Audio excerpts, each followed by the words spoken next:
Hello and welcome to this episode of The Heartbeat, the North East and North Cumbria Integrated Care Board's official podcast channel, giving you the latest news, innovations and health stories from across the region. In this episode, my communications colleague, Anissa Sharmeen, is looking into an important topic that affects millions of women, menopause. We're joined by Jacqui McBurnie, the menopause lead for the North East and North Cumbria Integrated Care Board, who will shed light on her role in implementing the women's health strategy across the system. Jacqui will also discuss the critical impact menopause has on women in the workplace and how employers can better support them. So welcome, Jacqui. Thank you. To this special episode of The Heartbeat, where we are talking about menopause. How are you today? I'm good. Really happy to be here and always happy to raise the profile of menopause and what we're doing in the ICB and across the system. Yeah, fab. Well, we're really happy to have you here today as well. Let's go straight into it. Do you want to tell us a bit about your role first? So I have a really interesting role. I'm here across the system to support as the menopause lead in terms of implementation of the women's health strategy. As we know, there's a national plan around the women's health strategy, and our focus is to implement that and embed out all those aspects. So one of the work streams is menopause. So I have a strategic role to develop education, awareness, and actually policy work that we've been leading as a system. And the other aspect of my role is a clinical aspect. So working with our provider organisations and partners to really uncover what support women themselves are asking for and what challenges they might face or what additional things they might benefit from to be really well at work, both in terms of client contacts, but critically patients. And we know that really well staffed have a positive impact on our patients. So there's a strategic and a clinical role that I cover, and lots of engagement, lots of partnership working, and raising the profile of what we're doing. Yeah, fab. I guess that takes me straight into our first question, really. So you spoke about your work with menopause for women at work. So how does menopause affect women in the workplace, and why is it really important for employers to kind of raise awareness and to have provisions in place? It's absolutely critical that we listen to the voices of our workforce and our general population. And what they're telling us is that there's mixed messages and there's inconsistencies in terms of their support. So we know that the workforce is really important to us. And we also know that the economic participation of women, often who've been working for us for many years, they've got great experience, they've got great confidence in decision making by the time they achieve menopause. And we also know that many of those women will be the leaders or the supervisors or the coaches and mentors and support for newly qualified staff or new starters in many organisations.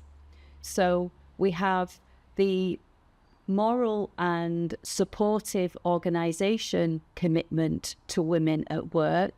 We have the knowledge that we want women to have an equal and a full economic participation, but also we have a legal duty in terms of our responsibilities as employers. We have a duty of care, and we also have a legal framework around our disability and our age and gender and commitments. So there's a huge complexity around that, but actually it's really good practice to have diversity at senior levels and to inspire our younger women and our girls across the population to see women at senior management levels, because if you don't see it, you can't be it.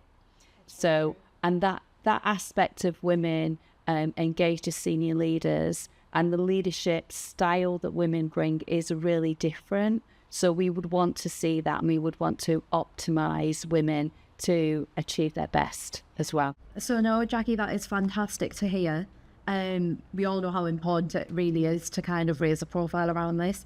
So in terms of sticking to that theme and raising the profile, if a lot more people know about it, what kind of simple steps can employers take to really support people going through the menopause, or just even people who may be starting to come up to that kind of period of time and the changes? What kind of things can people do? Yeah, that's a really, really good question. And it's kind of the basis for the ICB strategy around menopause and the leadership we are putting in place. One of the things we've developed is a system-wide offer of a menopause policy. And that generates that principle of real equality for women right across the system. So all of our partners can have access to that policy. They can adopt that and embed that, or take key themes or pieces from it. So that will enhance their offer, but it also sets our commitment really visibly across the system and partners to show that first of all, we recognise menopause for our population, and here's a policy offer.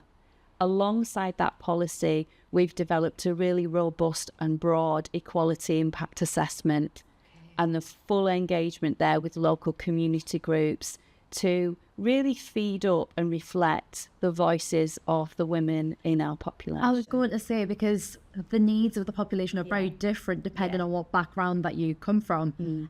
So how does that kind of impact the kind of processes that you'll kind of have in place? And that is a really good point, and why the equality impact assessment provides recommendations or thoughts based on themes, because some of them will be culturally based, some of them religious based, and some of them will be almost geographic challenges or places, or even accessibility. So we have a number of themes in that document to pose questions and challenges, but also make aware that there are direct quotes from some of our groups in that document to really reflect the lived experience of those women. And that makes employers think about how material is provided. For example, our deaf community colleagues talked about access to primary care and access to online services.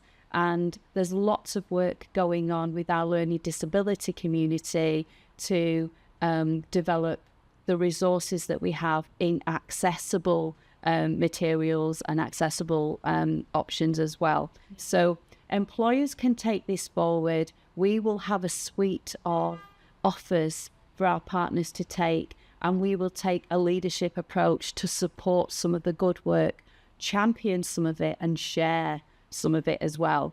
So there are things like a policy, yes, but going on from that, there's also responding to staff, listening to staff and taking forward the voices of staff, so that we, as employers, we say, how did we do?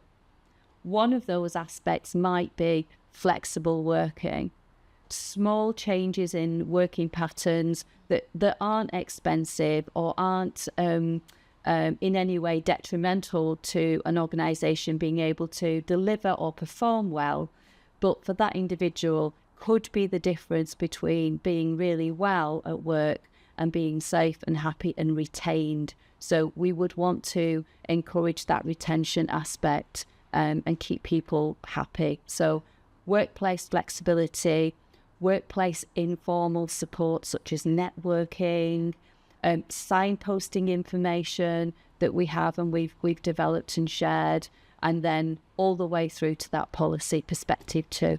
Yeah, no, that's great. So we're here today, obviously, in recognition of World Menopause Day, which is on the 18th of October. This year's theme is hormone therapy.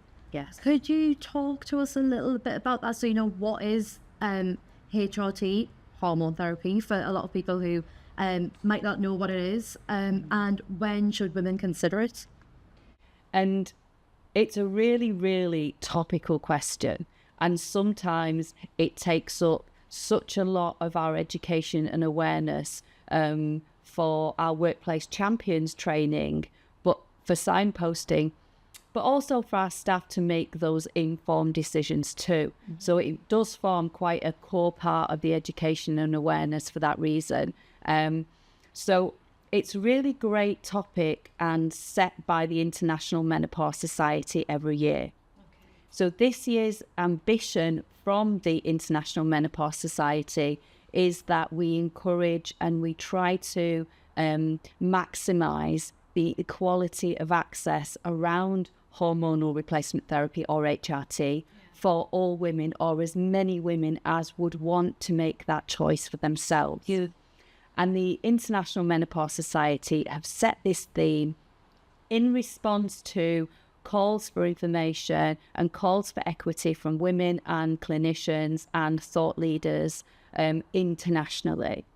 And they focus this ambition on the 5 whys of HRT. Okay. And those 5 whys are really exciting for the ICB because we've already implemented and set our strategy around those 5 whys. Fantastic. And they're embedded into my role, and certainly today's piece will be picking that up and reflecting that back. So the 5 whys are all around which women, who can access HRT, when and how they can access HRT, and how long they can access HRT, and why would they want that. So all of those questions that we classify as the 5 whys should be explored and information circulated. And there's actually a really great expert position piece paper circulated by the International Menopause Society in support of all of the debate around HRT, to give us information, to guide our decisions, to give us that current, most up-to-date, clinically safe position to make our information really clear as clinicians, but also as menopause champions at work. We can signpost to this and we can support our colleagues better. Yeah, it's right, because it's very topical, because you hear about it everywhere. Sometimes people are talking about it. I've heard colleagues, oh, I need to get another dose or that kind of thing. Then you hear about it on the news, and then there's just, everyone's talking about it, and it's always a good thing, because we need to kind of raise the profile of it. Are there, just from your experience with what you do at work, is there any main misconceptions around HRT, and in terms of access issues, who kind of coming back to that EIA, the equality impact stuff, is there any particular groups that you find have barriers to accessing it? So one of the things we've been really keen to do is to unpick some of the myths around HRT in our awareness and education sessions. And we are commissioning support for our primary care colleagues, because often they're the first line contact from our population. And we know that primary care is extremely challenged, and we want to support that information and education as well, to give that confidence. So we're accessing education both in primary care, but also through my role and through Menopause Workplace Champions. So there is a joined up approach there from our leadership at the ICB.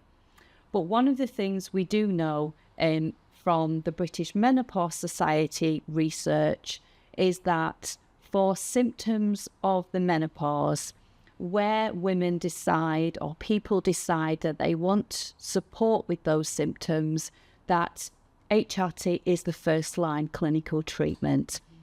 So signposting to great resources that that the British Menopause Society provide is a great mechanism to get safe advice. Women often go back to a really old study that we saw published back in 2002.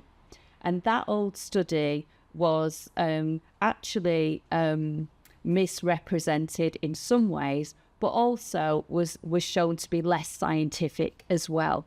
And that old study drew headlines because it made claims that HRT had strong links with breast cancer and actually caused breast cancer. And a lot of women still remember that headline, and it caused a lot of women at the time to turn away from HRT. So thankfully now we have lots of great clinically based and safe research. We can make our decisions through the information from the British Menopause Society on the safety of HRT. And we can also make our decisions based on our real risk benefit decisions as opposed to a perceived risk. So there's some great information that we can signpost via our Boost platform, and people can go on there and find my information there. But also we can refer back to organisations like the British Menopause Society and have that really safe conversation and that evaluation there. Great. And I know you touched on it slightly earlier around the ICB/the ICS's work around menopause. Yeah. Are there any, do you want to just give us a little bit more detail in terms of what's kind of coming up, or anything that you're currently working on, just in a bit more detail so people kind of know any of the initiatives? There's a lot happening. So we've got several pieces of work that I hinted at before. So the policy will be the next formal signed off piece of work that we will aim to publish soon. That will have a great offer for system partners, and it really will draw together that really formal public offer and commitment around menopause that our board are really keen to see. And certainly the director support for that has been absolutely fantastic. So that will give an offer that's consistent. The next thing is around our commitment for that education piece again. So picking up lots of different partners across the system, both supporting any colleagues that want to pick up information as a workplace champion or a network lead, all the way through to our clinical experts in the new women's health hubs and our primary care colleagues.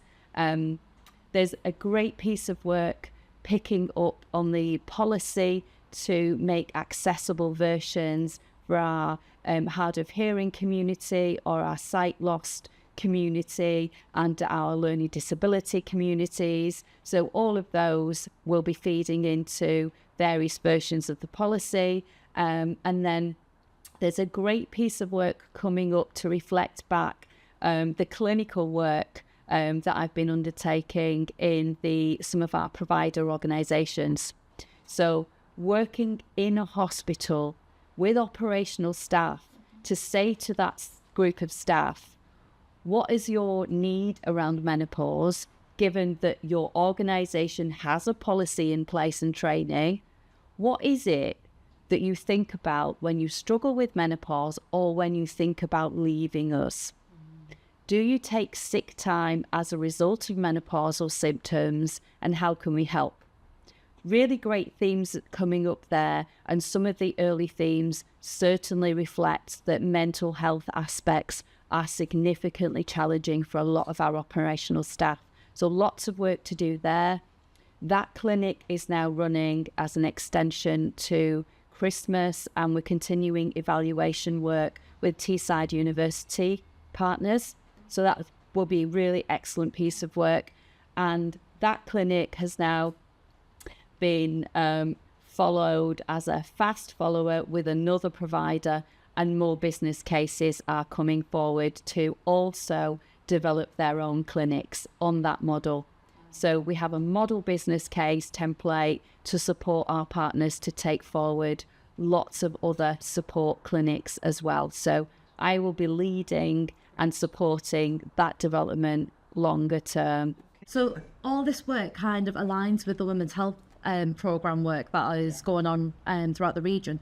How did you feel when you heard about plans for our region to be one of the first to kind of really own this program of work? It's so exciting and inspiring to have women's health as a stated priority. But not only that, it is actually unique. So this is groundbreaking real work. And some of that speaks to the health needs assessment that has been done since that priority has been stated, to underpin the priority, to reflect back the voices of our population. And we know that partners like Health Watch and this big conversation work all reiterate some of that messaging that does really support women's health as a priority. We've picked really well, but also my role is very unique because I have that connection between the operational staff voices being fed directly into our priority setting and the evaluation of that. So it links in the voices of our women at that implementation senior management level, which is really unique. You really find that when it's kind of coming from the top, it's really, it's great when there's buy-in. Yes. But this is bottom up as well. Yeah, absolutely. It's so inspiring. Yeah. Fantastic. Yeah. And just on a personal note, do you have any plans in terms of how you'll be celebrating on the day? Are you going to any events, anything planned? I have about 4 different bookings in across. Wow. I'm obviously really busy. That whole week is really exciting, and it's great to see that. I'm thrilled to be pulled in loads of different directions, and I will be speaking at some events up and down the country nationally to reflect back on the work from the operational clinic, particularly on those themes and learning from the impact of mental health symptoms as well as the other physical symptoms in menopause. So we often talk about hot flushes and we're kind of aware of that. What's super interesting is to be able and to be in a lucky position to flag up the fact that anxiety and low mood are also significantly challenging. There's so many connections, isn't there? So many. So I will be on the day sharing that learning and sharing how we're showcasing this piece of work and how we're prioritising women's health across the Northeast. Fantastic. And just to finish off, Jacqui, thank you very much for being here today, and I've learned so much. If anyone's going through the menopause, or anyone, men, allies, anyone who just wants to know a bit more in terms of resources, support, do you have any places signposting that they can kind of easily find some information? They can find my page and some resources and signposting on the Boost platform. Perfect. We can link to that. Already some good recordings for awareness sessions on there, and of course the British Menopause Society, or they can find me on my email address at the ICB. Thank you for listening to this episode of The Heartbeats. You can stay up to date with all of our content by following the North East and North Cumbria Integrated Care Board's YouTube channel or Spotify channel. Stay tuned for the next episode.